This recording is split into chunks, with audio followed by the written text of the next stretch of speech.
Okay. So here's the test. The first one is talking about the definition of psychology. Now, that came out of the first lecture.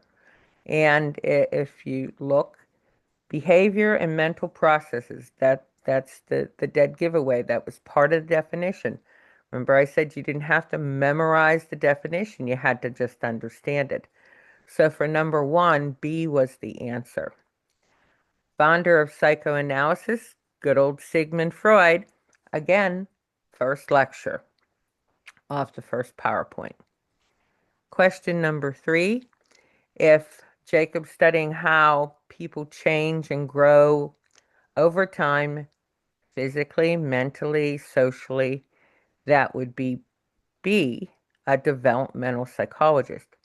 Again, first lecture. Founder of functionalism was B, William James. First lecture. Number five, the key word, and I purposely put it in bold print for the test because it was the dead giveaway for this answer, you know, genetically influenced behavior. The only one of those possible choices that have anything to do with genetics is evolutionary. So the answer was D. And that's from the first lecture. Blank psychologists are concerned with group decision making, employee morale, work, motivation, productivity, etc., etc. And that was C, an industrial psychologist. Again, first lecture. The true-false questions were both false. Okay. The key word here, especially like for 7, was the word opinions. Remember, opinions didn't make us a science. Data did. So that was the key word there. 9, the two halves of the brain are connected by, so this is lecture number 2, the corpus callosum, which was C. 10, name the 3 types of neurons. Again, lecture number 2, right off the slides. So sensory, motor, interneurons. So C was the correct answer. Still with lecture number 2, which lobe of the brain is involved if you hit your head and you saw stars? We talked about that, especially for people who would get a concussion. If you saw stars, occipital, B.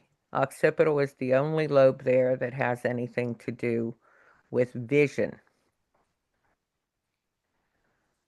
12. Which test helps doctors to see inside the active living brain in color? And that was C, a PET scan.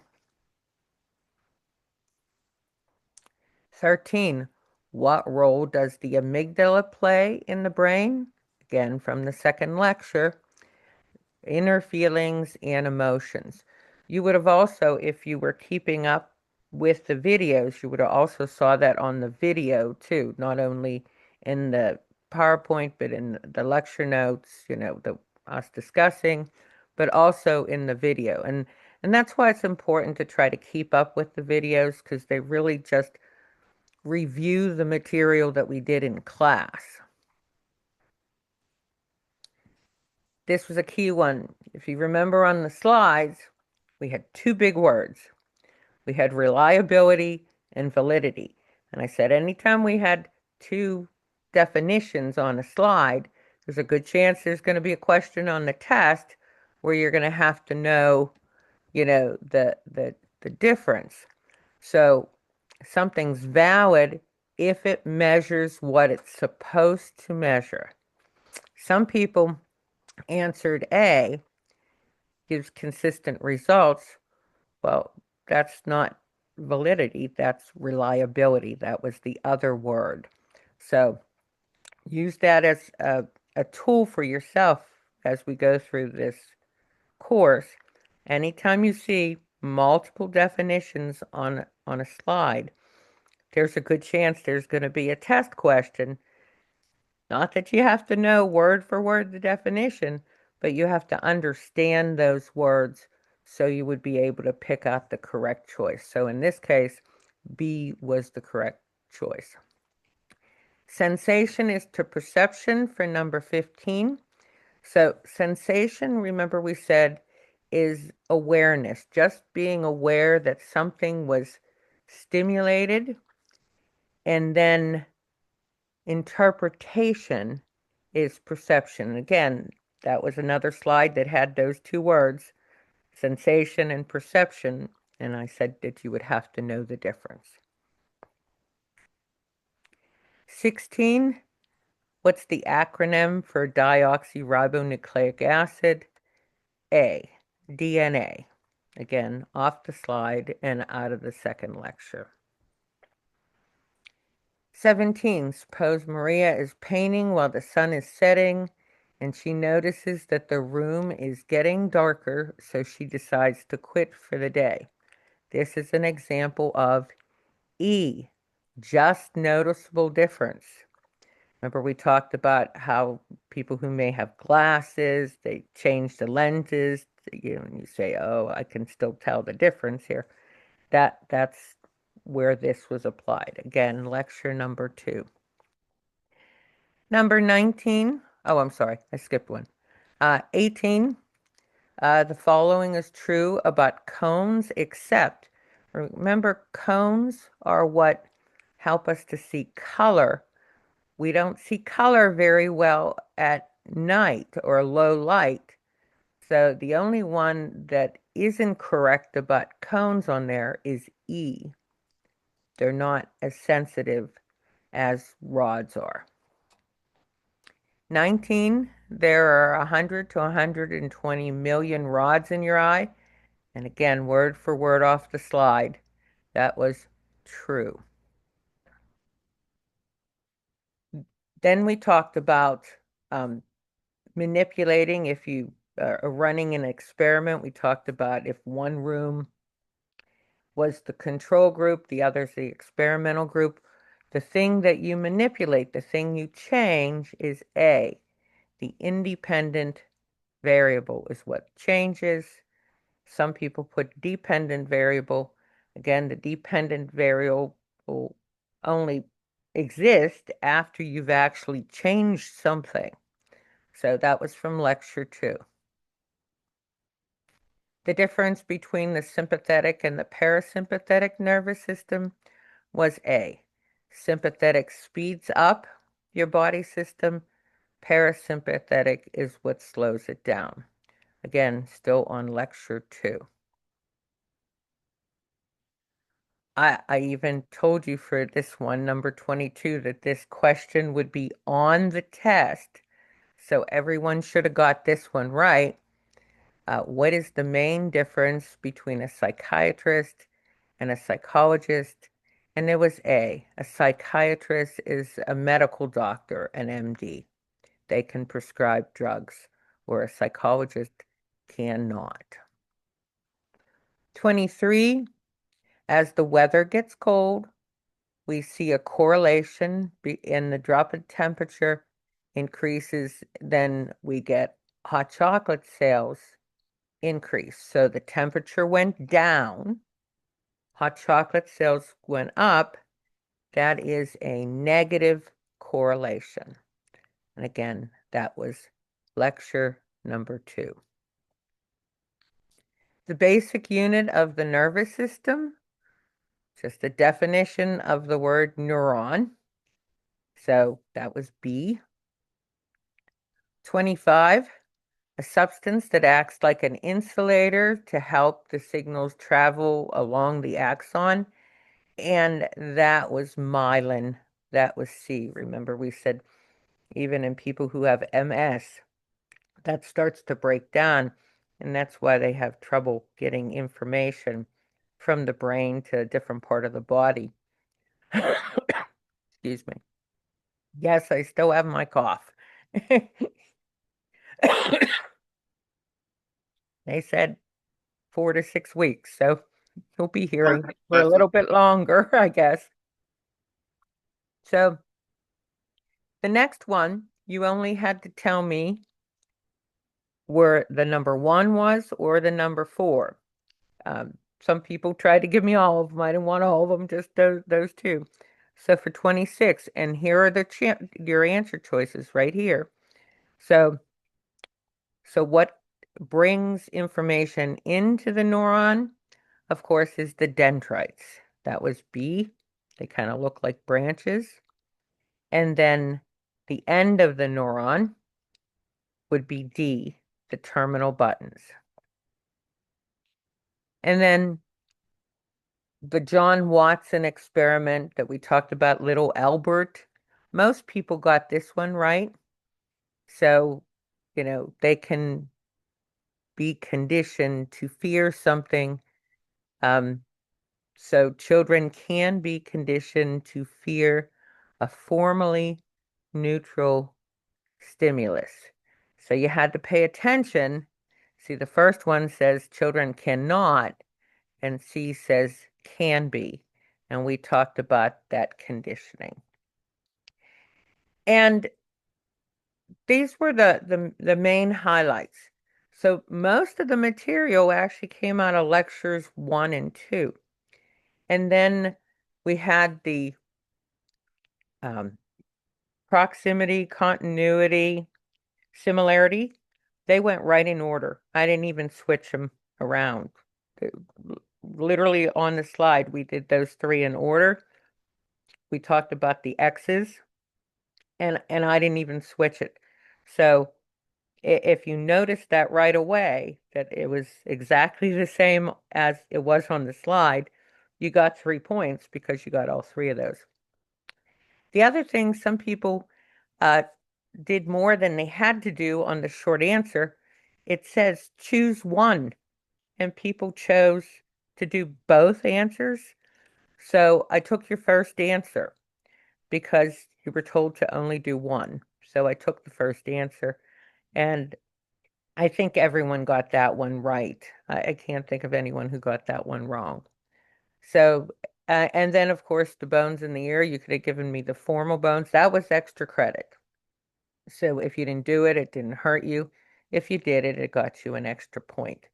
So um, now you have an idea of when you study. It's really important that you use the PowerPoints. It's really important that you pay attention to the lectures. The book is a supplement. I mean, there's a lot of things in the book that we didn't talk about at all. Focus on the PowerPoint. Read the stuff that's in the book that's also on the PowerPoint. That will save you some reading time. And you're trying to get a lot of information into that memory. Focus mainly on the things you know that are going to be on the test. So there was nothing on the test that we didn't talk about in class or was on the PowerPoint or in a video. Nothing. Everything was there. So keep that in mind for test number 2, which is going to be on learning, memory, and intelligence. Start studying the PowerPoint on learning. We've already completed that. We're finishing memory tonight. So we've already done the first part of memory. We're going to do the second part of memory tonight. So you can start studying that also.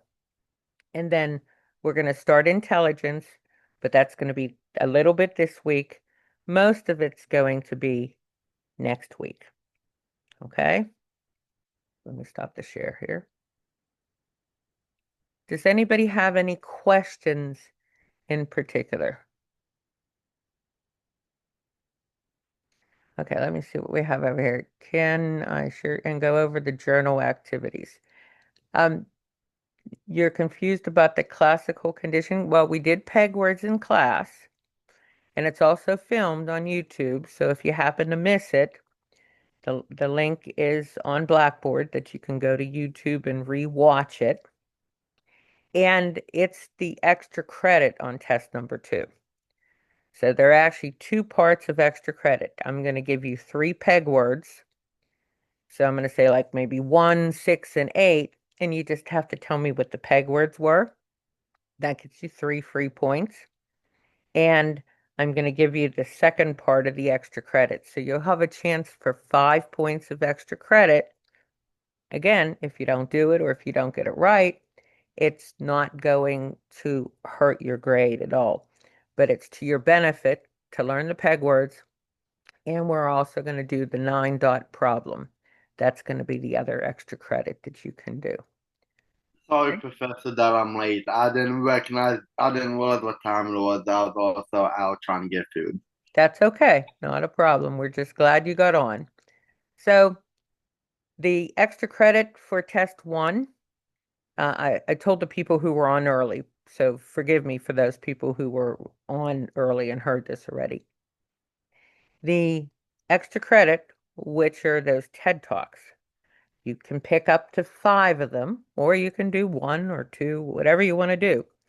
All you're going to do is watch the TED Talk and give me that one paragraph summary of what you learned from the TED Talk, similar to how you do it with all the videos, except these are much shorter. They're anywhere from 8 minutes to, I think the longest one I think is 15 minutes.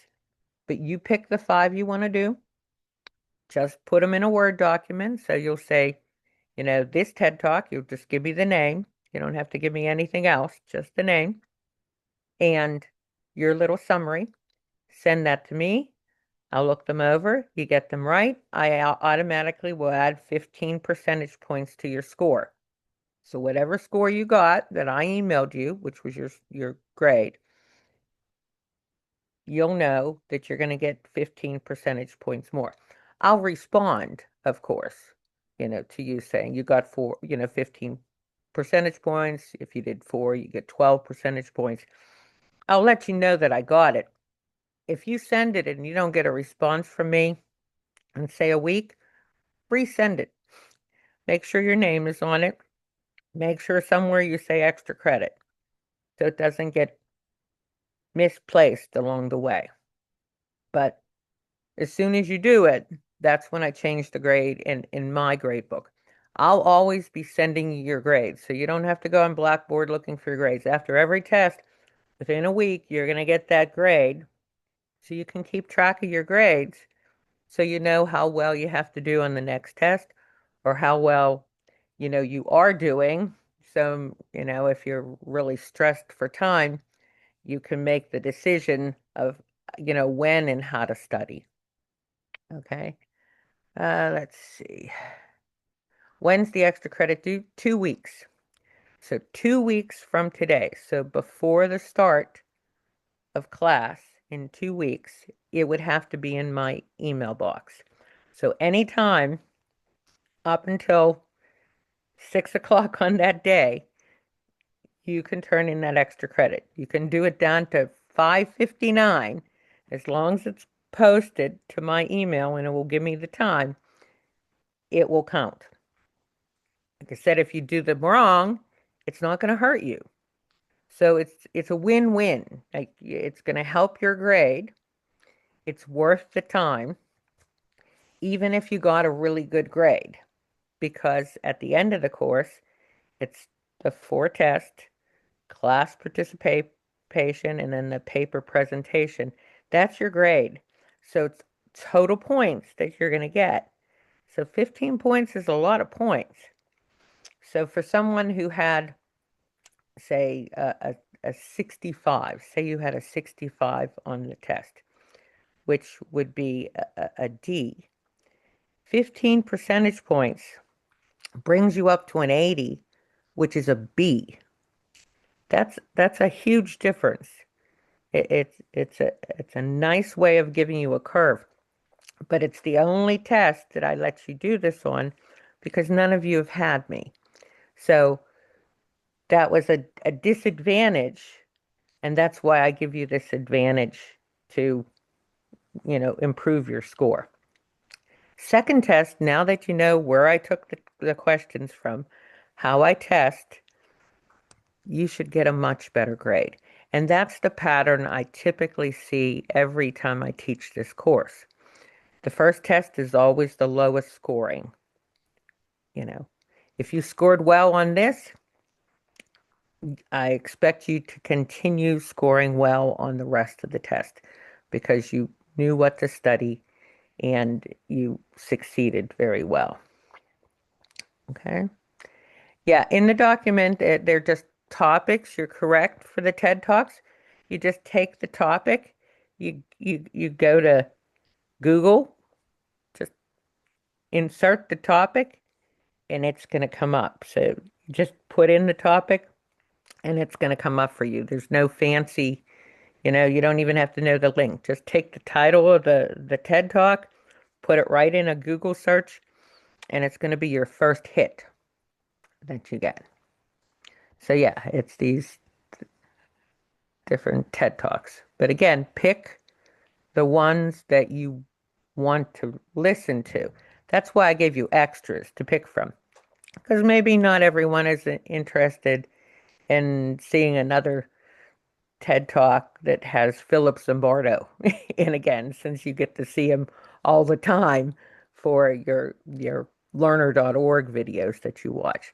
But you pick the ones you want, do it, like I said, whenever you have time. They're short, and it's just a good paragraph summary, 4 to 6 sentences of what you learned by watching that TED Talk.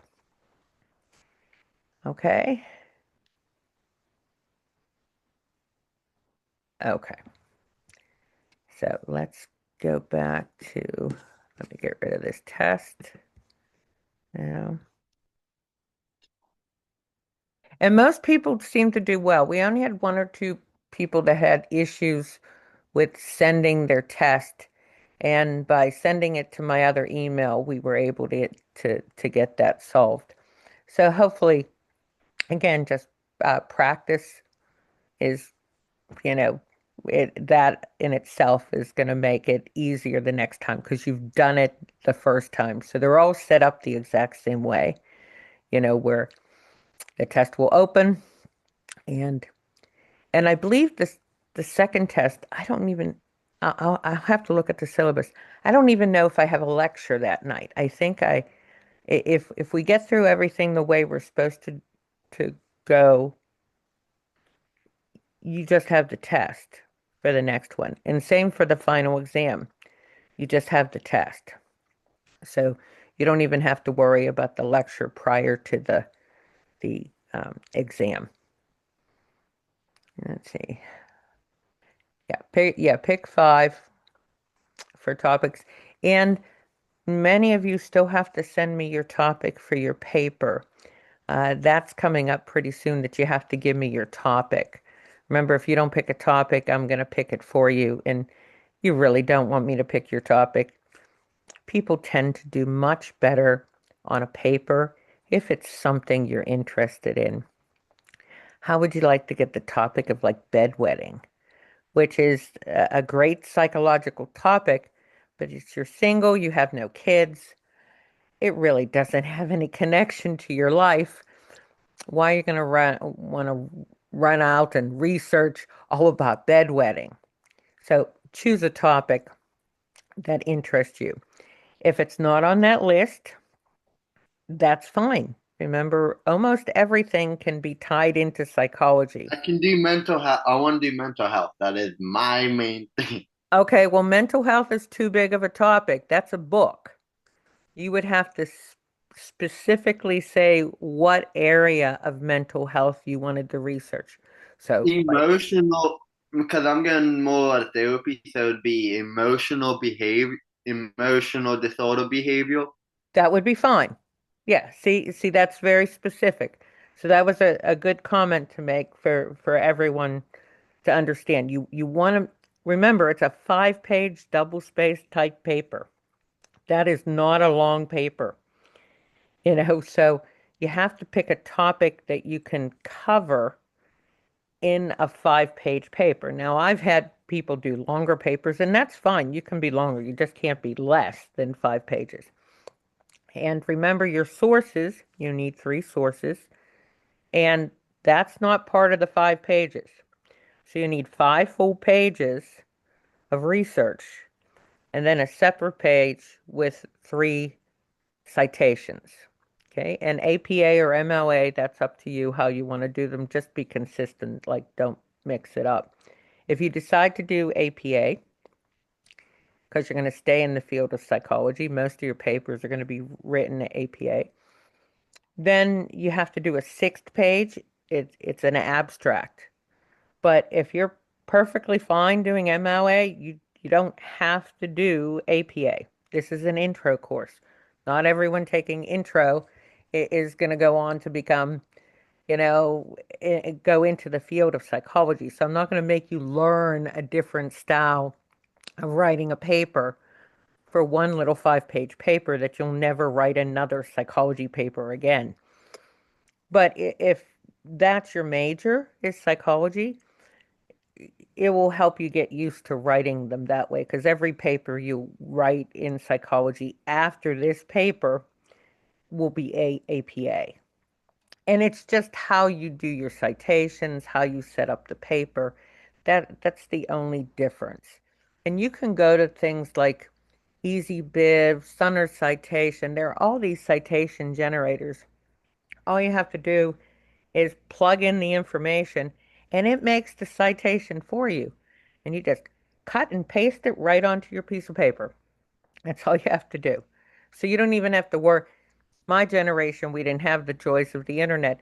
So we had to look at a book and go, okay, author's name, underline here, comma, you know, quotation, it was very tedious to do citations. Now, basically, the internet does it for you.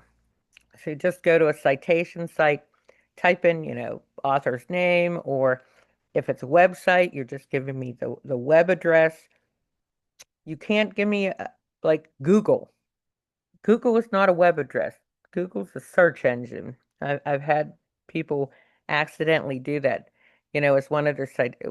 Google has like everything on the planet. That doesn't tell me what page you got the information from.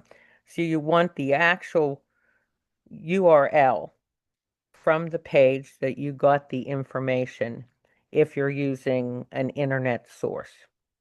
Okay, that's all you have to give me is that citation page and the title of the article that you got from it. Google Scholar you can use regular Google, you can use any search engine. They're all about the same now, but Google is probably the fastest for many people.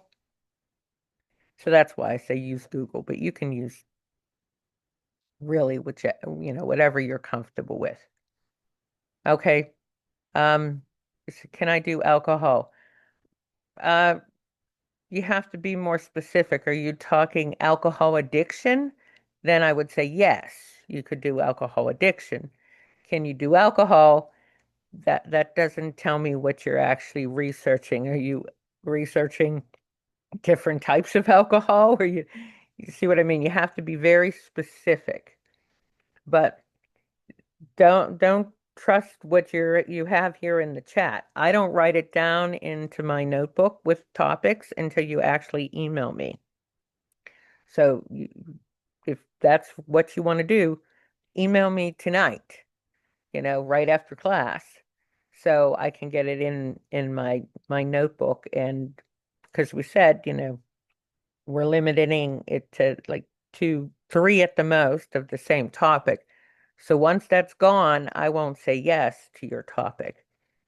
But so far we're still okay. Depression, yeah. Depression there's a lot of different types of depression. So you would have to be very specific. Talk about postpartum depression, you can talk about PTSD. Even PTSD, you have to be more specific. PTSD in children, PTSD in military. So you have to be very specific when you're talking about depression because there are multiple types of depression. And a 5 page paper isn't enough to do an overall topic of depression because, again, that would be like a book. So you have to make your topic small enough that you can do a good job explaining your topic without going 40 pages. I mean, I did have a student one time give me a 35-page paper instead of a 5-page paper. And of course, I'm going to read it, and it was a wonderful paper, but they didn't need to do a 35-page paper. They just needed to do a 5-page paper.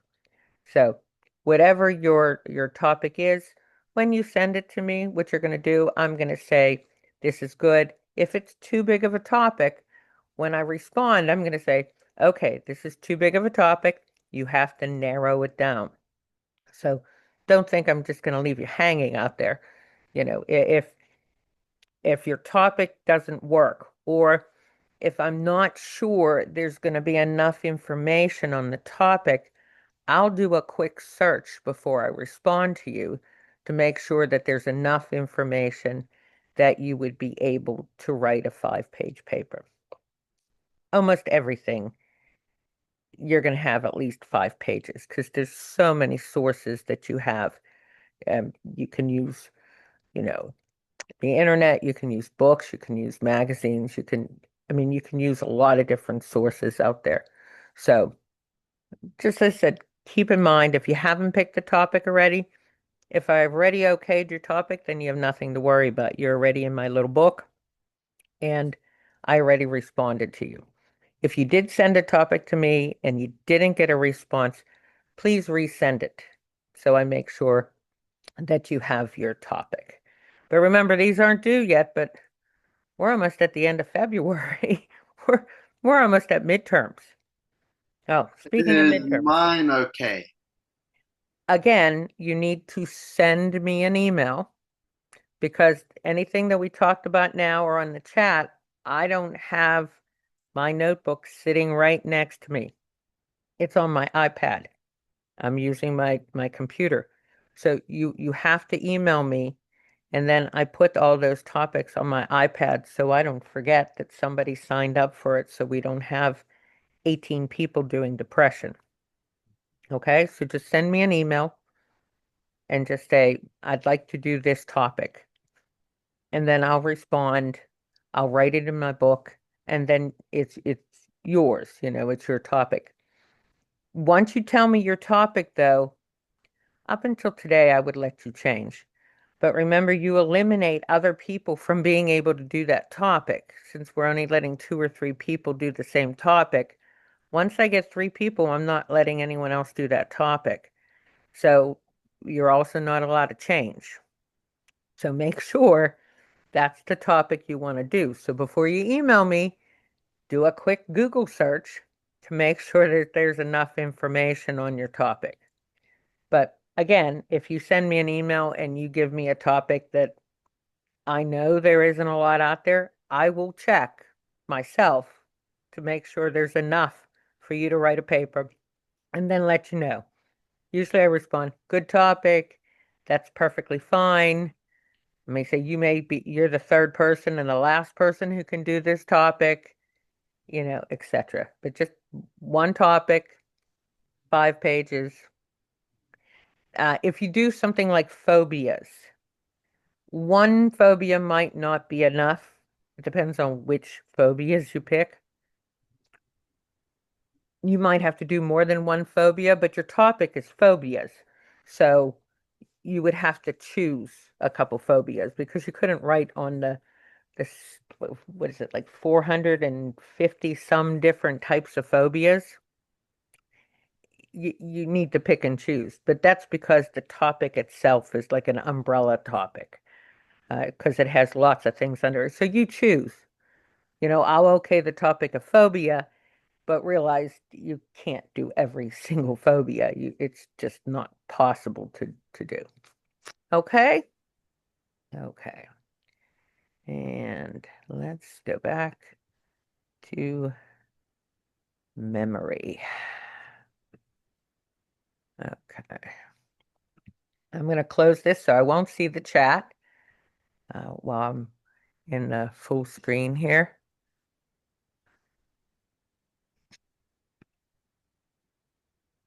Okay. We got pretty far.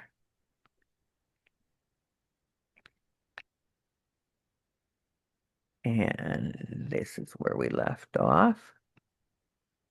Okay. So we did sensory memory, which we know is only a split second or less. Short-term memory, we know has the duration of about 30 seconds, and it only holds 5 to 9 items. We all found that out when we were doing the peg words. We're now in long-term memory, so LTM is long-term memory. Again, you can always use the abbreviation. There are two types. There's implicit and explicit memory, and we're going to go through each of the categories. Implicit memories are hard to call to mind or to verbalize. They usually include many times motor skills. So if we were in a classroom, I would make someone tell me how to tie a shoe. I would have a shoe on with laces and pretend I'm a Martian and I've never seen shoes with these strings before. And you would have to tell me step by step how to tie a shoe. And it takes much longer to try to explain that than to actually do it because it's an implicit memory. It's a verbal thing. That's like when you first learn to ride a bike.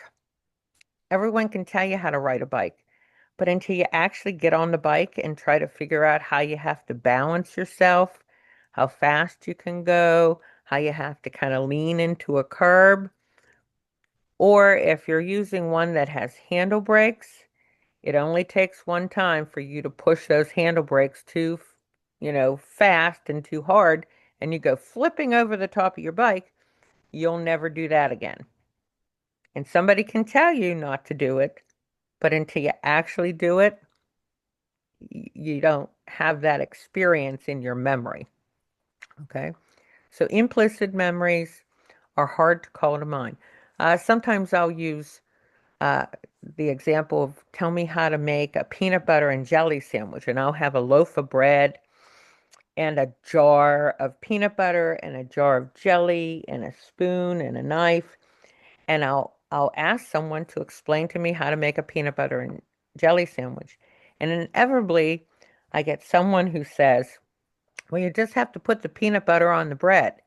And I lift up the jar of peanut butter and I just drop it on the bread. Well, no, no, you have to open it. It's like, well, you didn't tell me to open it.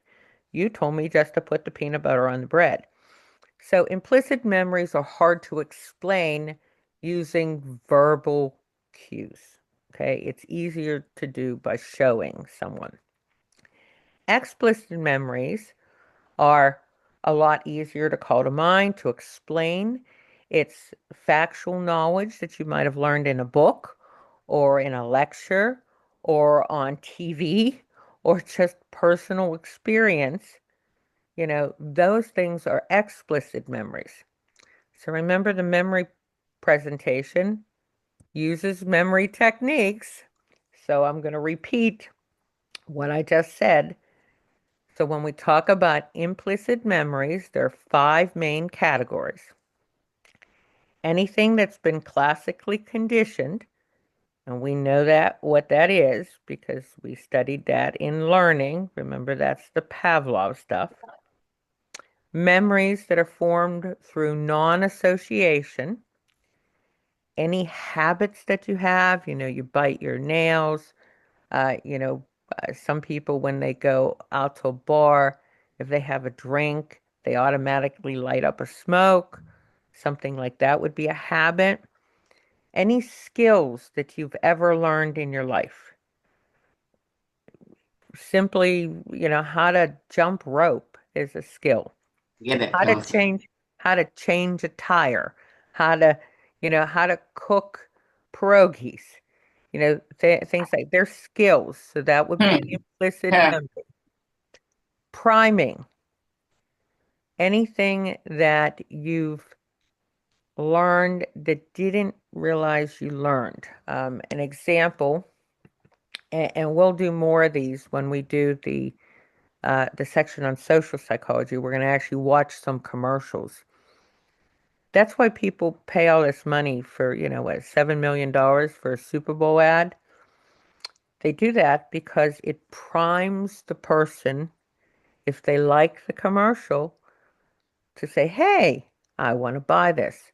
And the winner so far this year, if you saw the Super Bowl, is the Budweiser commercial with the baby Clydesdale and the baby eagle.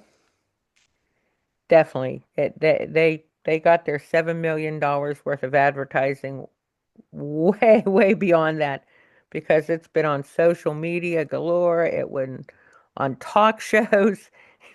It was just a feel good commercial. I And remember when the Super Bowl commercials used to be better than what they are nowadays. well, I didn't watch them all because I had to work, but I did watch that one and a couple others because, like I said, I use it as part of my class. So we'll actually see that commercial when we do the commercials and a couple other Budweiser commercials because they have a psychologist on staff and they use a lot of the techniques. But that's what they're doing. They're priming people to want to buy their product. And if you think about it, they had this cute little horse, they had this cute little eaglet, and kids saw it and they're like, "Oh yeah, this is really cool." But kids aren't drinking beer, but someday they're going to buy beer. So we call that priming. So it gets into long-term memory, and someday they're going to remember that commercial when they need to buy beer. Uh, a lot of like the Subaru commercials are always good. The Volkswagen commercials were always good at priming. Bridgestone tires, we'll look at those. They have some really good, they use psychological techniques that we're going to study when we do social psychology. That's for the third test. We're going to actually watch some commercials and analyze them so you don't necessarily get primed. So I'm going to show you how to look for certain things to be a better consumer. That falls under social psychology. Okay, let me share again. Okay, so those are the 5 major categories of implicit memory. If you forgot what I said, this slide just gives you some examples. Again, like riding a bike, something that becomes automatic, you just do it naturally. Again, hard to explain using words. Elizabeth Loftus, and for the people that already did the TED Talks, Elizabeth Loftus is on that list about false memories and eyewitness testimony. So if you like this experiment we're talking about now, you may want to do her TED Talk. It's really very fascinating. But Elizabeth Loftus did research. This goes all the way back to 78, before PowerPoint. The teachers used to have to use overhead projectors and they had to use slideshows where, that's the little cardboard with film that was put into a projector that gave you the image. So that's what she did at this. That's what she was using. She wasn't using any type of fancy videos or anything.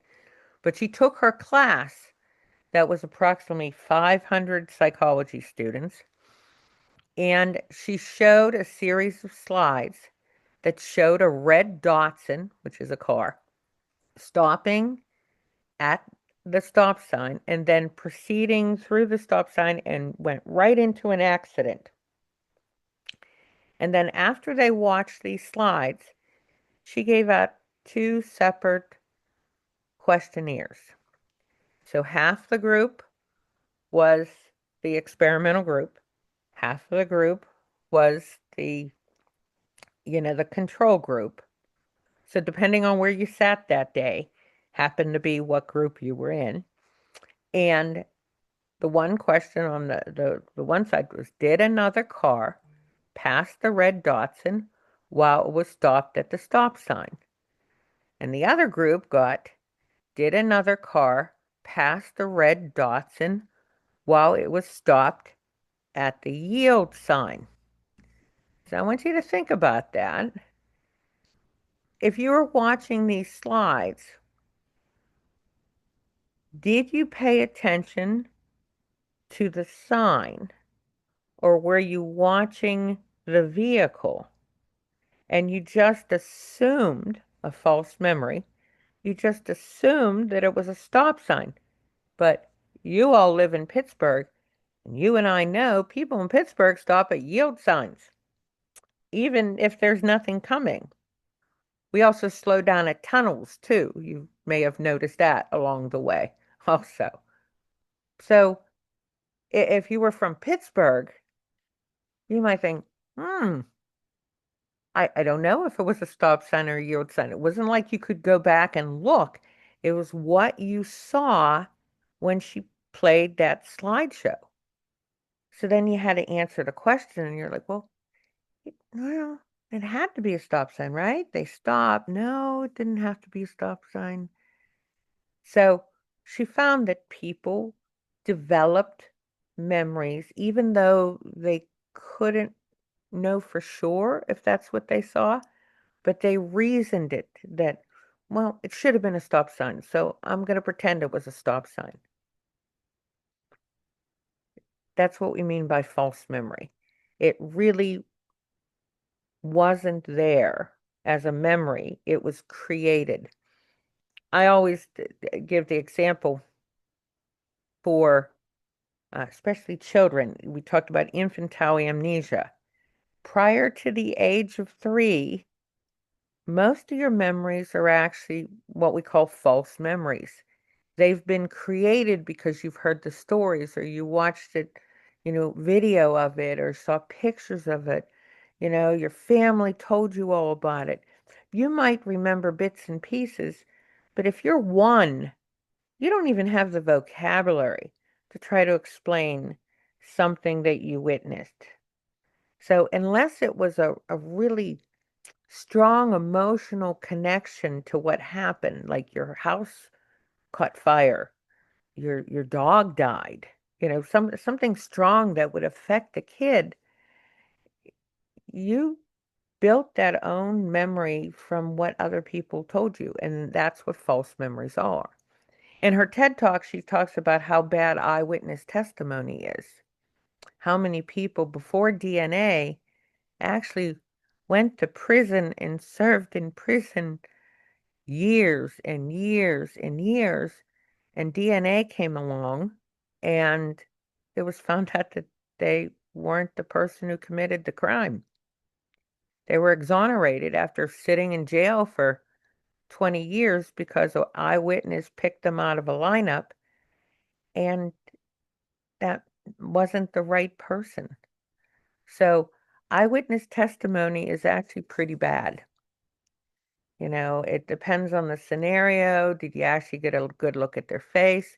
If they throw you on the ground and they steal your wallet, you're looking up from the ground at the angle, they're running away. Can you really tell exactly how tall they are, how much they weigh, what color hair, if they have a hat on, how do you know what color hair? So that TED Talk is really a good talk. So you may want to watch it. But again, you're not required if you don't want to watch that one. You don't have to. Back up.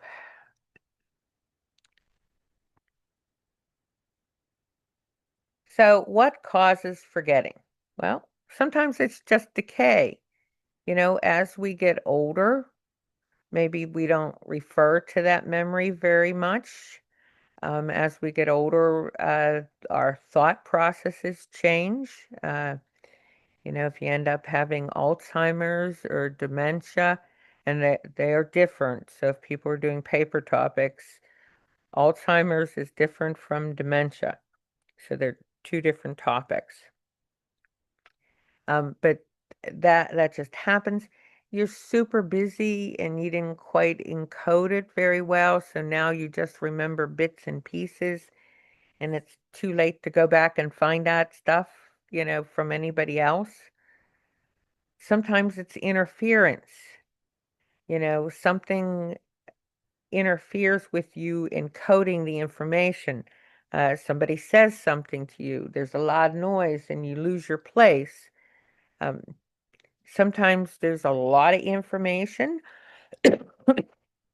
already, excuse me, in your long-term memory about something. Say you have a lot of information about Pittsburgh, and somebody tells you information about Cleveland that sounds a lot like stuffing from Pittsburgh, but it isn't. And sometimes it will get mixed up. And, we call that the retroactive, new information interfering with the old information. And sometimes old information, you know, kind of affects us with the new information. So, again, the story I always tell as a share story for memory.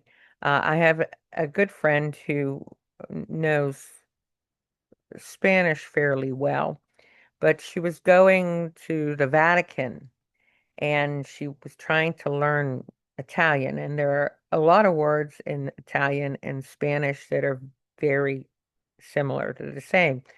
But sometimes, depending on where you put the accent, makes a difference on what the meaning is. So the word was papa, because you can say it papa, papa, or papa. And the accent in Italian makes a difference on what the meaning of the word is.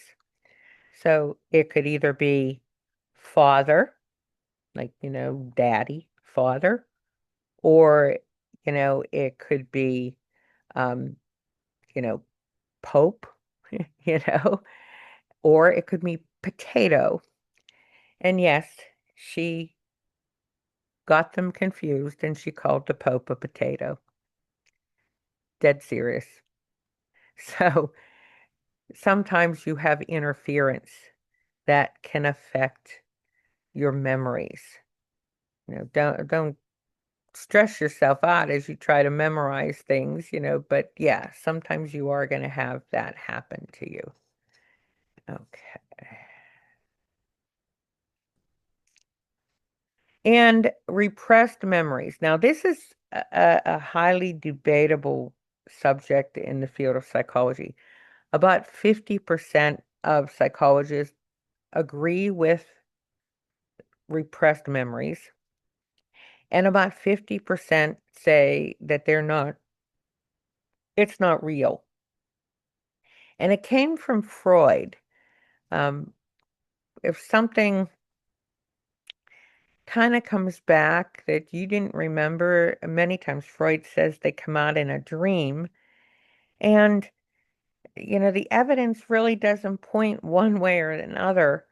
Uh, but if you remember any of the stories about children who were, molested and they didn't remember being molested until they were much older, that would be a plug toward a repressed memory.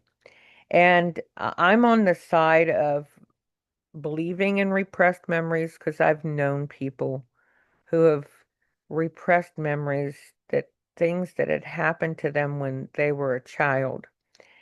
It was so painful and so hard for them to understand as a child that their psyche just pushed this way, way, way, way, way down in their memory, in their unconscious thought. And until they were ready to deal with it, then they started having these dreams and these kind of flashbacks to what happened to them.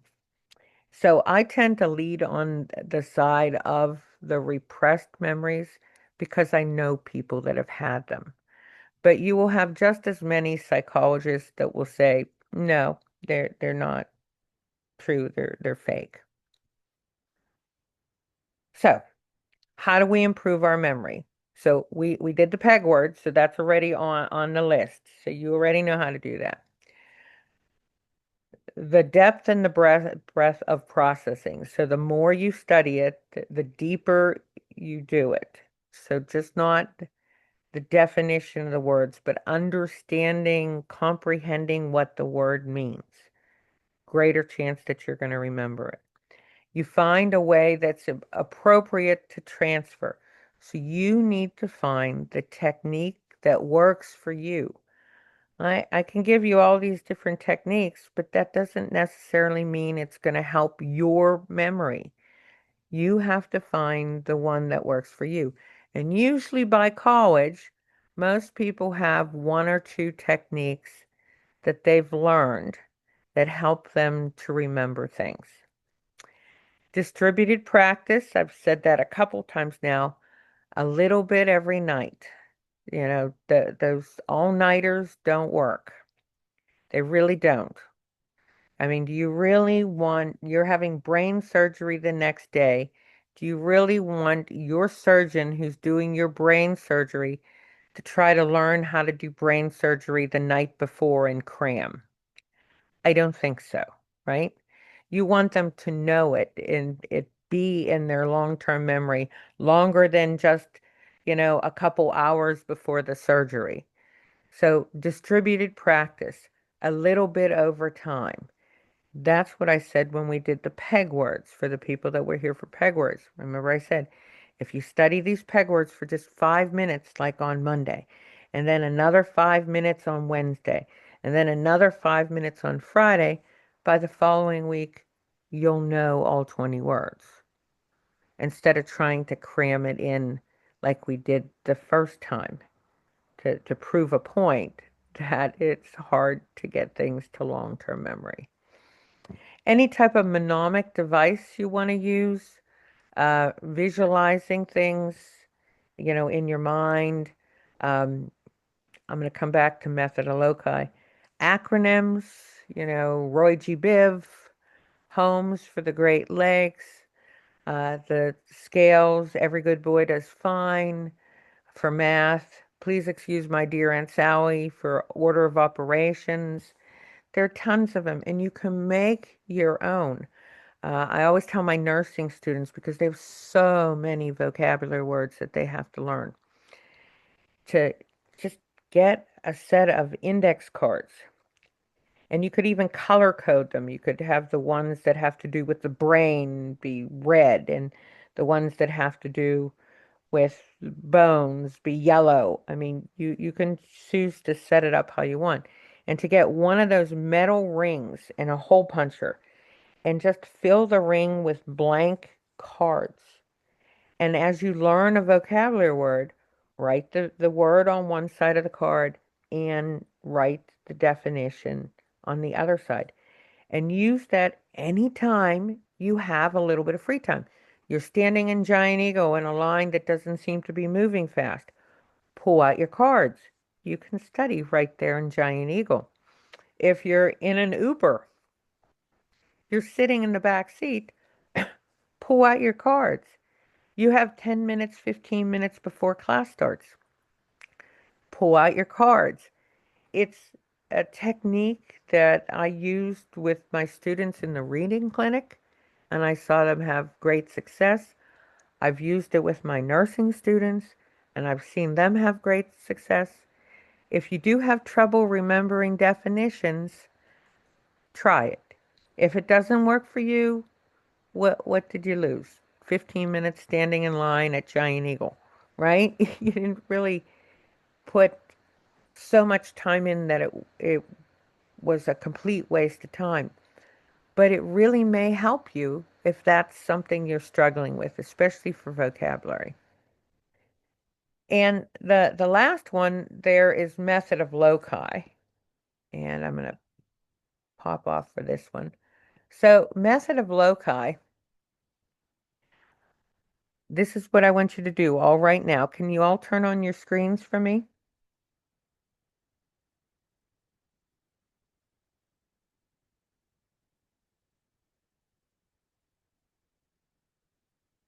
We're getting there. A few more screens. Come on, we can do it.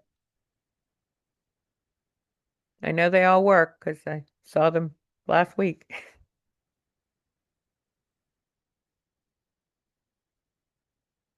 Yeah, there we go. Getting better. Couple more. So I want you to picture in your mind right now your house or apartment, wherever you're at right now. If you're in your house or apartment, if you're somewhere else, you're going to have to imagine your house or apartment. Okay? All of those places in your house are already in your long-term memory. All of them. Like, you know what your bathroom looks like, you know what your bedroom looks like, you know what the kitchen looks like, you know everything that's in your house. So these are already encoded into long-term memory. You'll never need a shopping list ever again if you can do this. See, it's not like the peg words where you had to memorize the words. These are already here because you've been doing this and living in this place. And it happens quite quickly, usually about 2 weeks. So unless anybody's moved in the last 2 weeks, it's encoded in long-term memory. So I want you to picture your bedroom right now. Okay, see it in your mind's eye. Now, under the pillow, put a gallon of milk. Picture the gallon of milk under your pillow. Put the pillow on top of it, and on top of the pillow, you're going to put a loaf of bread. So picture the gallon of milk, you got the pillow, a loaf of bread. In the middle of your bread, you have a pound of butter. There's a pound of butter sitting in the middle of your bread. And on your nightstand, you have 6 peach yogurts. So see the little, if you don't have a nightstand, it could be a table, it could be a chair, whatever you have in your bedroom. Picture those 6 peach yogurts. You go to the store. You don't have your list, but you did this. What do you need to get at the store? Milk, bread, butter, 6 peach yogurts. You just encoded them to what's already in your long-term memory. You don't need a list anymore. See, this is already up here. You don't have to encode anything other than picture what you already have encoded and just add what you need at the store. Now think about, why did I put that food in the bedroom? Well, because most people aren't going to have milk, bread, butter, and yogurt sitting in their bedroom, right? If I had it in the kitchen, you could get confused. But we don't expect that in the bedroom. Like if you needed pillows and you were going to go to Bed Bath and Beyond, don't picture pillows on your bed. Picture them in your freezer. So you're in the kitchen, you open the freezer door, and 2 pillows pop out. Are you going to remember you need to buy 2 pillows? Yeah, because nobody has 2 pillows sitting in their freezer. Nobody. But you already have your kitchen and what your refrigerator and your freezer look like in your long-term memory. So don't be afraid to attach any information to what you already have in your long-term memory. It's just another memory cue that you can use to help with memory. Any questions on memory before we take our break? Okay, let's take, I have 9 minutes after, so let's take about 7, 8 minutes. So I'll stop the recording and I'll see you in about 7 or 8 minutes.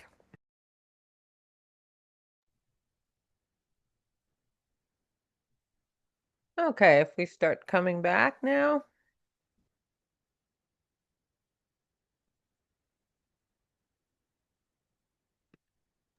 I'm back.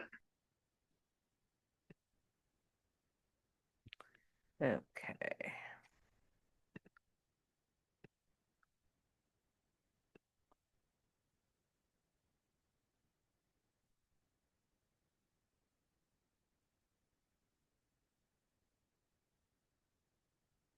Okay.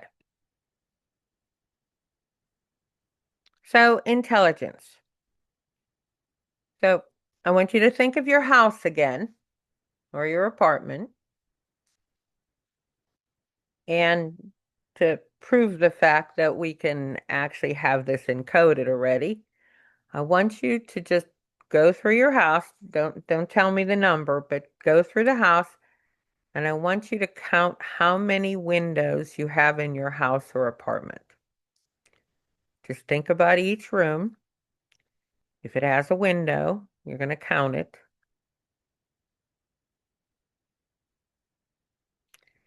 So we can do that because that's a visual image. But the way we remember things is not only with our visual sense. Remember when we did sensation and perception, we talked about vision, we talked about hearing, auditory, we talked about gustatory, which was taste, we talked about olfactory, which was smell, and we talked about tactile, which is touch. We can remember things based on all those different sense organs. So it's not only visual, but if you think about it, I want you to think in your mind and hear in your mind your favorite song. Pause for a moment and think of your favorite song and what it sounds like. Now, gustatory. I want you to think of your favorite food, whatever it is, whether it's fish or chicken or brownies or whatever your favorite is. I want you to actually taste it.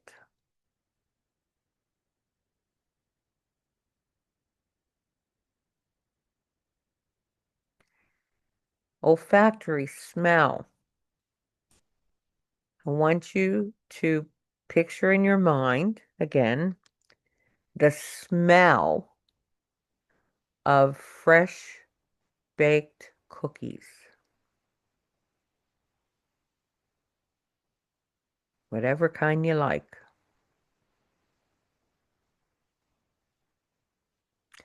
And now tactile, touch. I want you to picture in your mind, again, using touch, what, excuse me, sandpaper feels like. If you've never felt sandpaper, maybe you've felt an emery board, board that you use to file your nails. That's sandpaper on there. What's that feel like? Or a cotton ball. What does it feel like if you're holding a cotton ball? See, they're already encoded in long-term memory also. So we can get things into our long-term memory not only by vision, but by any of our senses. And thank you for participating in that. So when we talk about visual imagery, that's usually the one most people use, especially if you're a visual learner. Visual image, like how big is it? What's the texture of it? What's the size of it? And we can even manipulate objects. And I'm going to get a piece of paper out because I need this to do the activity. So I'm going to stop the share for a second. So I'm going to try to do this as best I can. Sometimes these are hard to do on Zoom, but I'm going to give it a shot. So I have an 8.5 by 11 piece of paper. If you were taking a IQ test, not a paper and pencil test, this would be a David Wexler test. And this is an actual question on a David Wexler test. This is, a psychologist may come to your school and you qualified. They're going to see if you need an IEP, an individual instructional plan, because you're either, you know, very advanced or you may need additional support. They're going to not rely only on that paper and pencil test because that paper and pencil test only measures certain things. They're going to do a Wechsler test. So you would normally do this just in your mind, but I'm going to use the prop because we're on Zoom and it's just easier this way. So in your mind, if the psychologist said to you, in your mind, I want you to take a piece of paper and I want you to fold it in half. So this is what you would be thinking about in your mind. And then I want you to fold it in half again. And then from top to bottom in your mind, you want to fold it again. So this is all being done in your mind. You wouldn't have the prop here. And I want you to fold it one more time. So you have this nice little rectangle. And with a hole puncher in your mind, I want you to punch 2 holes up in the right-hand corner. How many holes would be in the piece of paper when you unfold that piece of paper in your mind? Now, don't give me an answer, but that's a real question on the Wechsler test. Every single person in this room can do this. Every single one of you. You wouldn't be able to handle, a 2.5 hour lecture on Zoom if you couldn't. You just couldn't because it means you have to stay very focused. What they're looking for is how fast you're able to come up with the answer. They call that processing speed. And the faster you can come up with the answer, the faster you can do that problem, the more intelligent they say you are. Okay? So it may take you 2 seconds. It may take another person a minute. It may take another person 5 hours. It may take another person a week. But you're all able to do it. But that's what the psychologist is looking for. Instead of a paper and pencil test that you fill in the little bubbles, they're giving you things to manipulate in your mind, knowing that you can do them, but how fast you do them is going to give you a score, and it's going to give you an IQ score. Okay?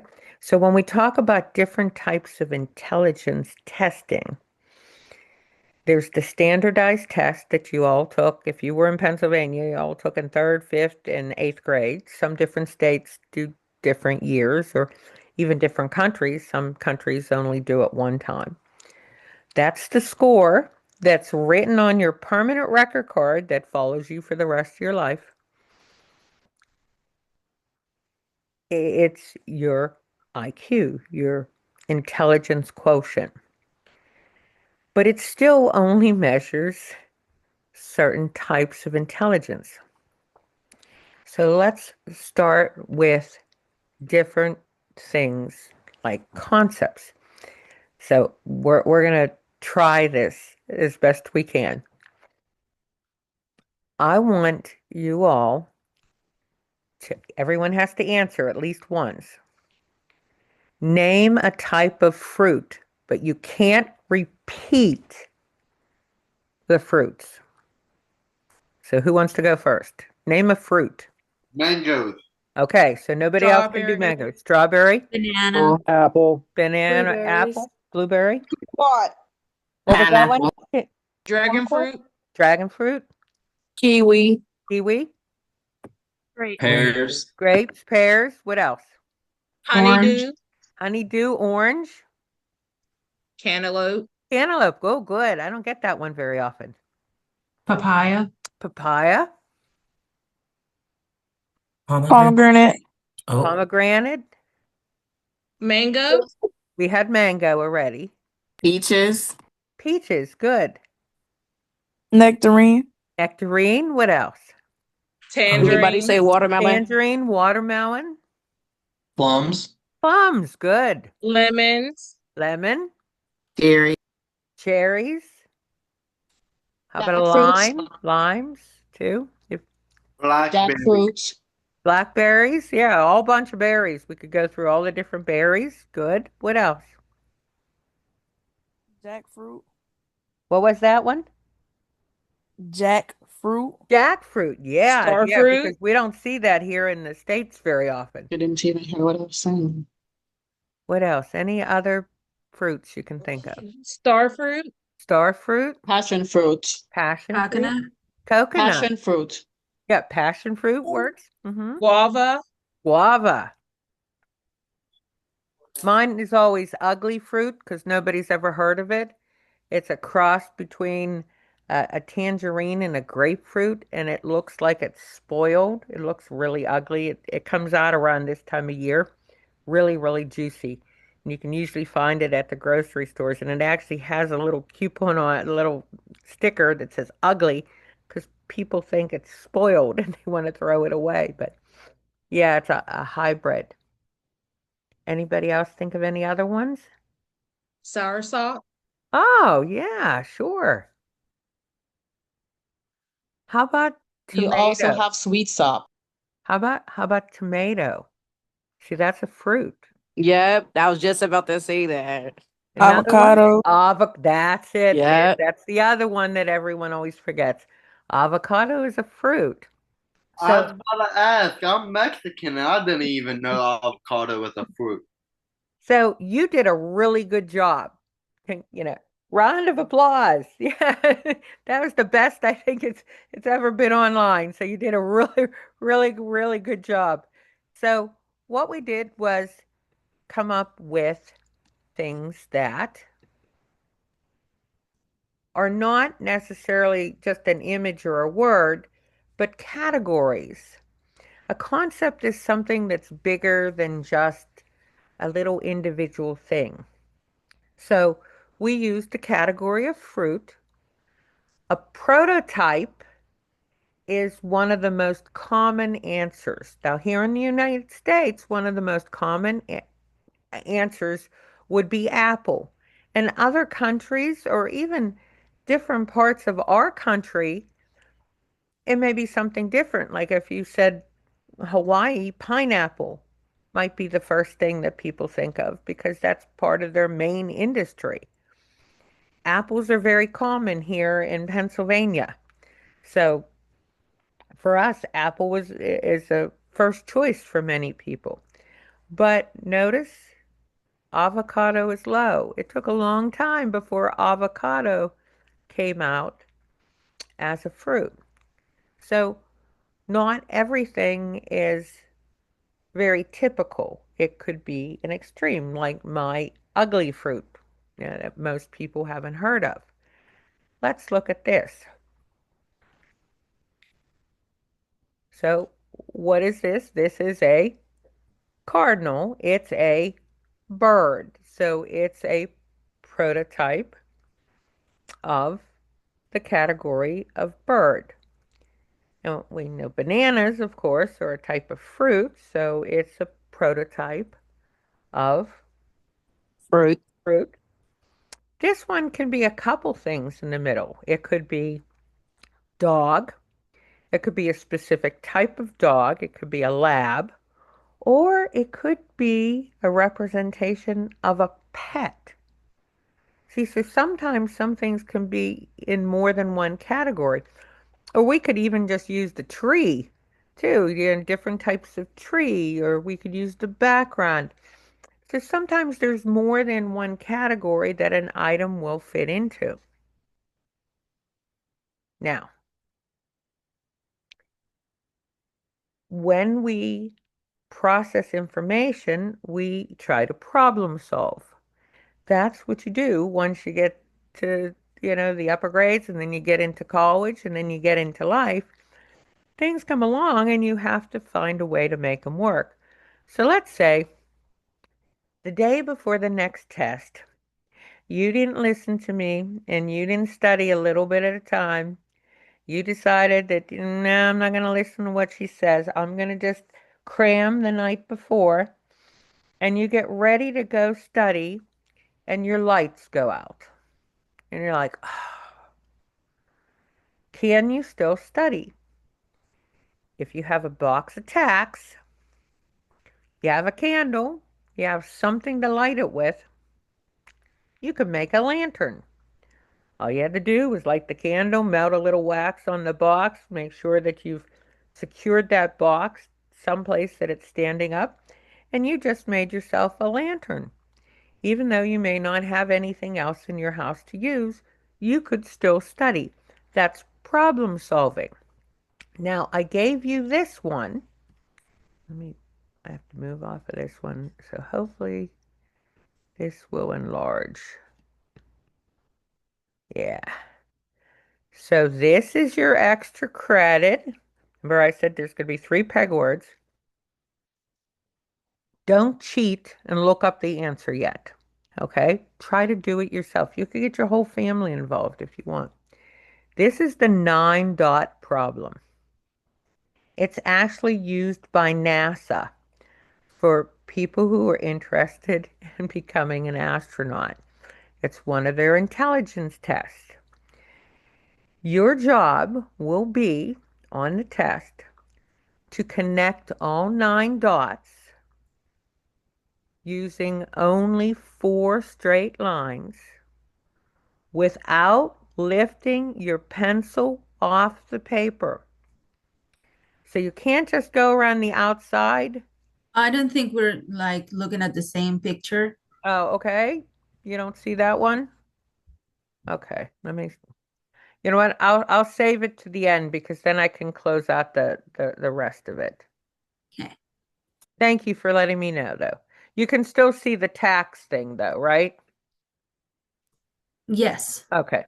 Okay, it's going to make me close out the whole thing for me to show that. Thank you, though. But I'll explain that at the end of it because that's going to be your extra credit. Now, the hint here is if you don't figure it out before the test, please Google it because it's there and the answer's there and you want the 2 free points, okay?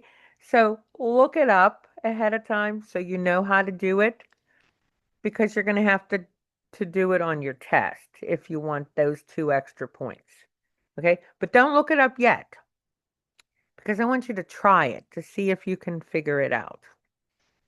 But because I gave you the tack problem, I can't give that as your extra credit because it has the answer right in the slides. But we'll go through that in a second. But thank you for letting me know. It's going to make me show it the other way. Now, when we do problem solving, sometimes we get stuck. They call it functional fixedness. We only want to use things a certain way. So example, I walk with a cane because I had a knee replacement that didn't quite heal right. So I walk with a cane, but I only need to walk with a cane when I'm on hills or steps. When I was doing therapy, my therapist said, you should use some weights. And I'm like, well, I don't have any weights. She said, you have a cane, don't you? Yeah. She said, do you have bags from Giant Eagle? Yeah. Do you have any soup cans or any type of cans that have vegetables in it? Yeah. Well, you can make a set of weights. You take your cane, and on each end you tie a plastic bag, and you put cans of vegetables in, the same amount, and now you got a set of weights. Oh. That was getting beyond what we would call functional fixedness. A cane was never meant to be used that way, but we found a way to use it. Maybe some of you have seen the show MacGyver, either the old ones or the new ones. He could use anything.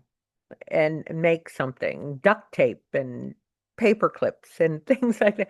And he could make a bomb, you know. He got beyond functional fixedness. Just like that 9-dot problem I'm going to talk about, you have to get out of the fixedness that it's a box. That's how you solve the problem. You have to think outside the box. Can you think of anything you've ever used and just say it out, you know?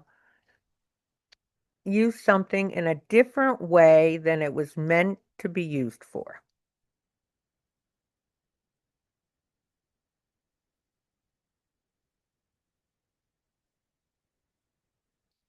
Anybody ever used like a shoe for a hammer or a book as a hammer? I know one. Yes, I have. Oh, good. The Anybody handle else? of a knife too. Yeah, good. What else could you use a knife for? Like a screwdriver or something. Yeah, yeah, like a screwdriver. Sure. Anybody think of anything else you may have used in a different way than it was meant to be used?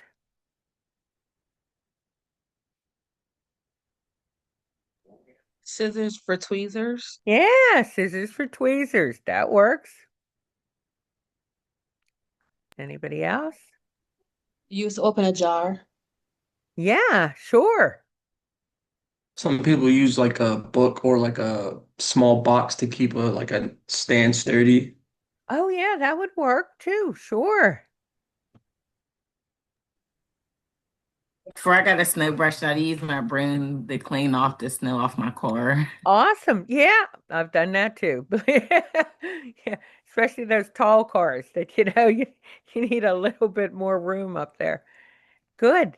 What else? Anybody think of anything else? Because that means you've been doing problem solving all along and you never knew you were doing it. What was the question again? Name something that you've used in a different way than it was meant to be used. Like we talked about like a butter knife being used like a Barbell. screwdriver. Say it again? A barbell as a hammer. Sure. Yeah. Anybody else? Okay, good job. Very good job. You guys are on the ball. I love it. So, if you're able to solve a problem and get beyond functional fixedness, that's what we need in the world, right? We need problem solvers, people that can figure out how to use things or create things like a new invention by using something in a different way than it originally was meant to be used. Now, it's much easier to solve problems if it's well defined. So I want you to think back at your nightmares of algebra class or geometry class. A train was going 75 miles an hour due west, and another train was coming 32 miles due east. Where are they going to meet in the state? Okay. If you had all the numbers and you had the directions, you can do that problem because they gave you everything. It's well defined. But think of this one. So let's say you're at Allegheny campus and you need to take the bus into town. So when you get on the bus, there's 2 people already on the bus and you get on the bus. And the bus goes to the next stop and 3 people get on.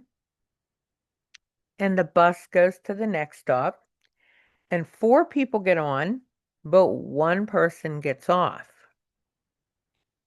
And the bus goes to the next stop and 8 people get on, but 3 people get off. What color is the bus driver's shirt? That's an ill-defined problem. I didn't give you any information about his shirt. The only way you're going to solve that problem is if you're actually a bus rider and you've seen what color shirt the bus drivers wear. Is it white? Is it beige? Is it blue? If you don't have that information, how do you solve that problem? You can't. So we call that an ill-defined problem because it's not easy to do without more information. Okay?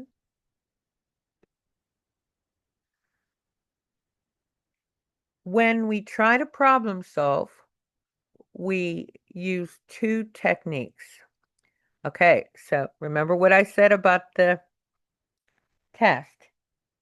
Anytime you see two definitions on a slide, there's going to be a test question somewhere that you're going to have to know the difference between an algorithm and a heuristic. So put a little star, write it down somewhere, remember this, because I'm telling you, there's a test question that has one of these two words as an answer. Okay? An algorithm is a guaranteed solution. It's a set of steps that you do them in order, and you get what you want to get. A heuristic is a general rule of thumb. It may work, it may not. It's a short, fix, but it doesn't always solve the problem. So, an example of an algorithm would be Pythagorean theorem, a squared plus b squared equals c squared. As long as you have two of those variables, and it doesn't matter which two you have, you can figure out the third one. So if you have A and B, you can figure out C. If you have A and C, you can figure out B. If you have B and C, you can figure out A. It's a guaranteed solution solver. That's an algorithm. A heuristic doesn't always work. Sometimes it does, sometimes it doesn't. So, I told you about my car experience and everything. So the first time that I had issues with my engine going to hot years ago, didn't have a cell phone on me. I was out in Neverland. There was nothing around, and my engine went to hot. So I pulled over, and I am not a car person. I mean, I know the bare minimum about cars. And I'm sitting there thinking, I am going to be trapped here by morning because I'm on this back dirt road. There's nobody around. It's like 11:30 at night. I have this one little pin flashlight. And they're thinking, well, maybe take a look under the hood. So first I had to get the hood open. And I'm trying to see, and I'm like, well, I know that's the radiator. I know not to touch that because that's hot right now. But I'm like, I don't even know what I'm looking for. But I'm looking and looking, and I'm thinking, I'm going to be trapped here for hours until the morning, and then I'm going to have to walk somewhere to try to get help. And as I'm sitting there, the engine is cooling down. An idea popped into my mind. Don't know where I heard it, but I heard somewhere that if you turn your heater on high, it will pull the heat off your engine because that's how your car gets warm. The whatever your temperature you have set for your car, it pulls the heat off your engine and that heats up your car. I'm like, well, what if I turned it on high? Even though it was the middle of summer and it was like 85 degrees out at night.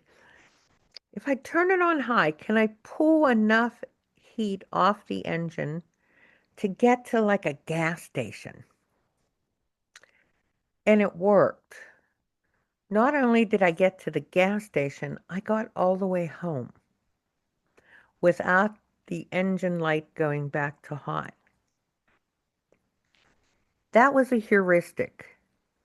When I called my mechanic the next day and told him what happened, he's like, you did what? How did you know to do that? That's what I would have told you to try.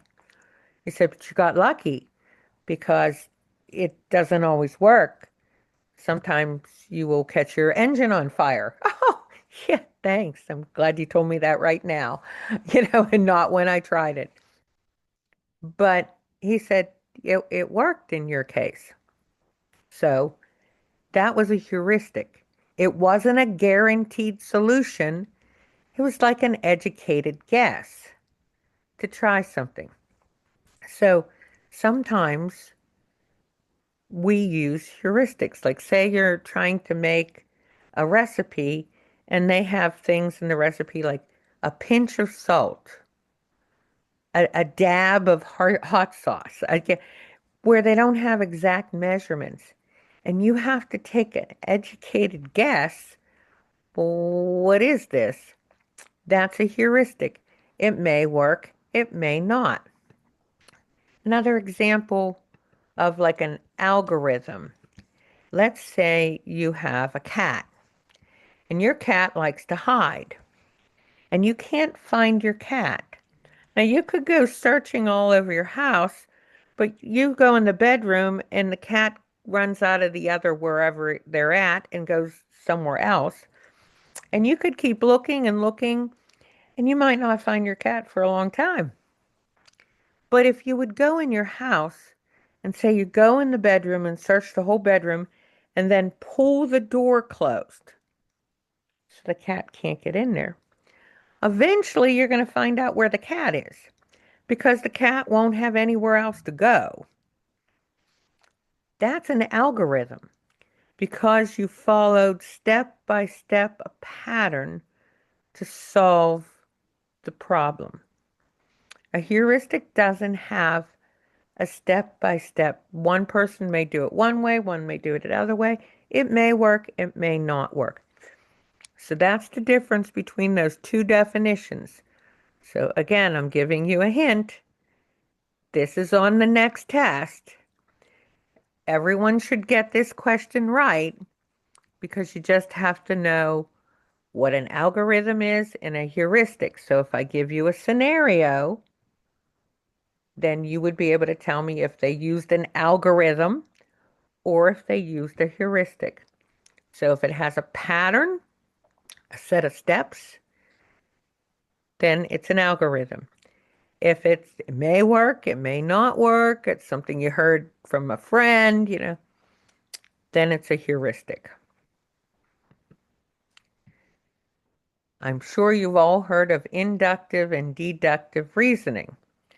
Again, 2 words here on a slide. So there's a good chance there's going to be a test question that you're going to have to know the difference between inductive and deductive reasoning. You don't have to know logic. You don't have to know affirming the consequence. I put it on the slide because your book has this nice little section on affirming the consequence.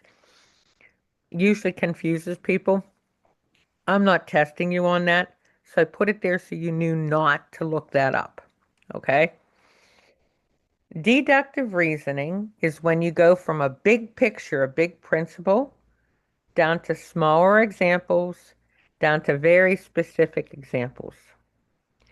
Inductive reasoning is starting with the individual examples, moving up to see what is in common, and then you make the big principle. The way to remember this, learn one of them, because the other one's the opposite. So if you memorize deductive reasoning, inductive reasoning goes in the opposite direction. Okay, so that's a technique you can use to remember those 2 vocabulary words. Now, I didn't make this problem. This is from a philosophy teacher at Pitt who gave me this. Meet Linda. She's 31 years old, single, outspoken, very bright woman, majored in philosophy, participated in anti-nuclear demonstrations. Linda is most likely a bank teller, an insurance salesperson, or a bank teller active in the feminist movement. Okay, so I want you to think of what your answer is. Is she a bank teller, an insurance salesperson, or a bank teller that's involved with anti-nuclear demonstrations. Lock in your answer. If you said 3, that's wrong. Because you can't make the jump just because she was an activist before that she's now this feminist because she's single and see what I mean? You've stepped too far. If you said B, the insurance salesperson, you're also incorrect. Most insurance salespeople were actually males. But there's nothing that even hints that she might be an insurance salesperson. So that one's eliminated too. It's number 1. She's a bank teller. And nothing else, just bank teller. And this is why. It's a test-taking strategy. Anytime you see 2 answer choices that are similar, chances are one of those 2 is going to be the answer. So you can eliminate 2 out of the 4 answer choices. And then you have to reason, okay, which one matches what the story says to me? And in this case, we eliminated 3, we eliminated 2, the only possible answer was 1. Okay?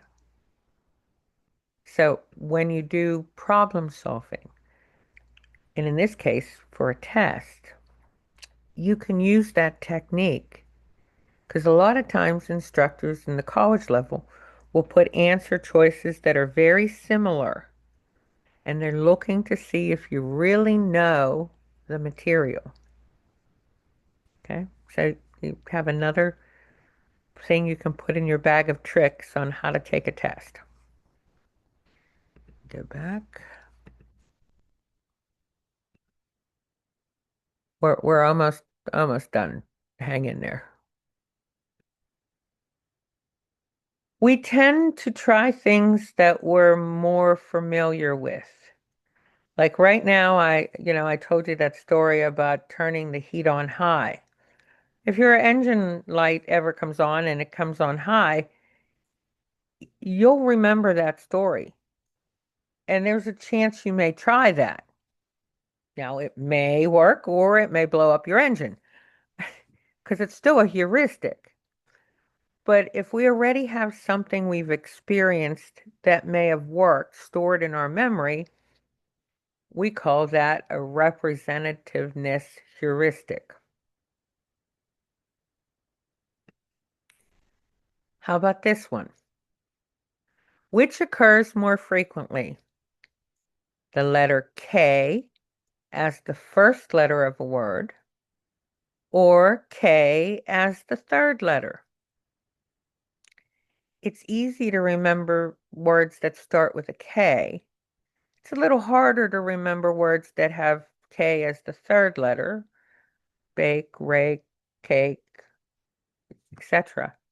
The answer is actually the third letter. There are more words in the English language that have K as the third letter than there are K as the first letter. How about the next one? Which is more common, dying from a car accident or a plane crash? Well, a lot of people will say plane crash because that always makes the news, right? You know, plane crashes, you're going to see it on the news. You're going to see it at 6 o'clock. You're going to see it at 7 o'clock. You're going to see it at 11 o'clock. People are going to talk about it. But in reality, somebody dies in a car accident every 20 seconds in the United States. But people still get in their cars. But people don't always go on planes because they have a phobia, because they're afraid they may die. Well, there's a greater chance of you dying in the car because of how many car crashes there are. This one might get you in trouble. In your home, who does more chores? You or somebody else? Again, you don't have to answer that one. But we're talking about making judgments and using that. whatever's available to you is what you're going to use. It's easier to call to mind those things that we have in common. Okay, so let me stop this here. I'm going to see if it's going to let me show the 9-dot thing. Okay. We're going to give it a shot. If not, I will send you all a picture of the 9 dots. Can you see my dog and the 9 dots? Is that a yes? Yes. Yes. Okay. So this is the 9-dot problem. So again, the instructions would be you have to connect all 9 dots using 4 straight lines without lifting your pencil off the paper.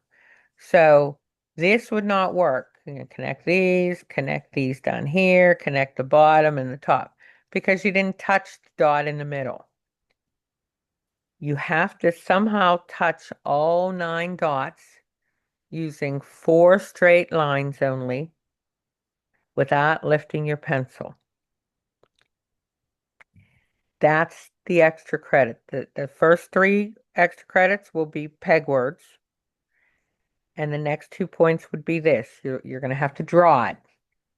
And you'll send me a picture of it when you send your test. You'll just either take a picture of your drawing or you can just write it on your answer sheet. It's worth 2 points. The answer is online. All you have to do is Google 9-dot problem with 4 straight lines. Don't do it until you try it. And the hint is to think outside the box. Can you get past functional fixedness of looking at this square? Or do you get stuck here trying to problem solve that? So remember, the test isn't next week, so you got some time to play around with it, but definitely before the test, before test 2, look up the answer so you get those 2 free points. Okay? Then everyone will have at least 2 points that they can use to something that they may have got wrong. So we're going to stop there. Next week, we'll be doing intelligence. Your assignment this week, and I strongly suggest you do this one now before next week, is to take the multiple intelligence test, which is part of your journal. It's self-scored. So you take the test. It takes maybe 8-9 minutes tops. You take the test and then you tally your points up, and on the very last page, it tells you the key. It says what your greatest strengths are. Because next week, when we do the Howard Gardner multiple intelligence stuff, when I tell you, people who have a high score here, this is the best way for you to study, you'll already know what your score is. So you'll be able to say, oh, yeah, I had high, linguistic intelligence. What did she say about studying if you have high see what I mean? So you want to do this one ahead of time. All the rest, it doesn't. This one matters if you do it now. Okay? The only thing you put in your journal are your scores. So you'd say verbal this, naturalistic this. There are 9 categories. You just put the number. That's all you have to do is put the number. But the test itself will tell you about yourself. And when I do that next week, I'm going to go through and say, if you scored high in this, these are the best ways for you to study. Because a lot of times we don't study to our strengths. We study the same way we've been studying all along. And for some of you, it worked really, really well on the test. And for other people, it didn't work really well. So now we have to find the best way for you to study so you get really good grades. Okay? And this is not only a psychology thing. Once you learn your best way to study, you can use it in every single college class you ever take. So it's kind of a freebie you get. So you're going to measure your intelligence. Like I said, 5, 10 minutes, somewhere in there, depends on how fast you read. Just be honest with yourself because nobody's going to see your score. I'm just going to see the numbers, okay, that you did it. I'm not going to judge you or anything like that. You might have a couple that you're high in. You may have, a couple that you're low in. But I'm going to talk to you about Gardner's research and what he says. If you get a score like this, what does that mean? So that's why I strongly suggest doing the test before next week. I mean, you'll be fine in the lecture if you don't, but you won't know what your score is until after the fact. If you know ahead of time what your score is, when I explain each of those types of intelligence, you'll already know which ones you're strong in and which ones you need to improve. Because Gardner says we can all improve our intelligence. We just have to learn the tricks to do it. Okay? Other than that, everyone, I hope you have an awesome week. I'll stay on if anybody has any questions. Again, thank you very much. You did a wonderful job with class participation. I know it's hard to do class participation on a Zoom call, but you really did a really good job. So again, congratulations. Have an Have a good awesome day. week. Take care. Bye-bye. Hi. Have a Hi. good one.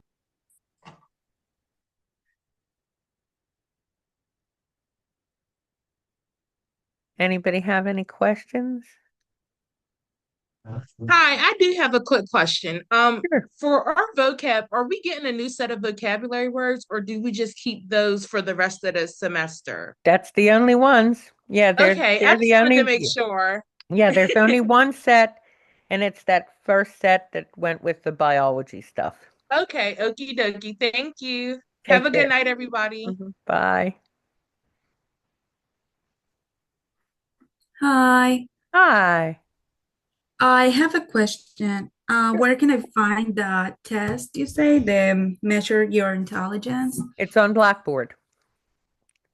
I was looking on it and didn't see anything like, do you know what part? Okay, let me see if I can get there. Thank you. Okay.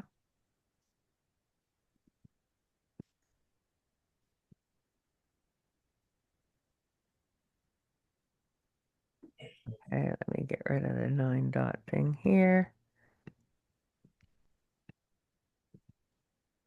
Okay, so under document,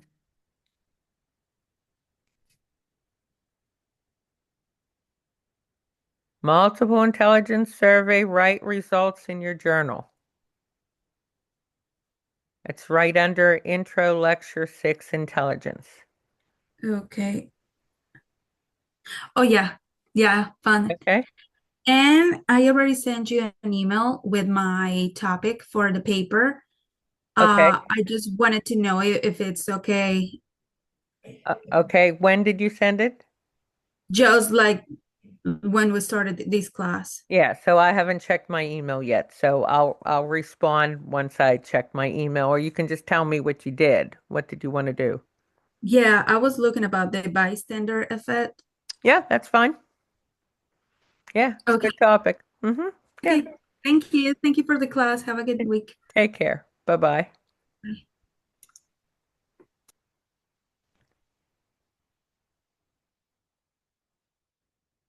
Any questions, Travis?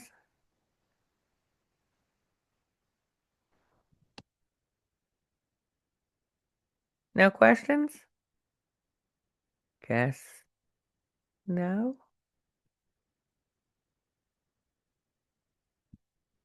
Okay.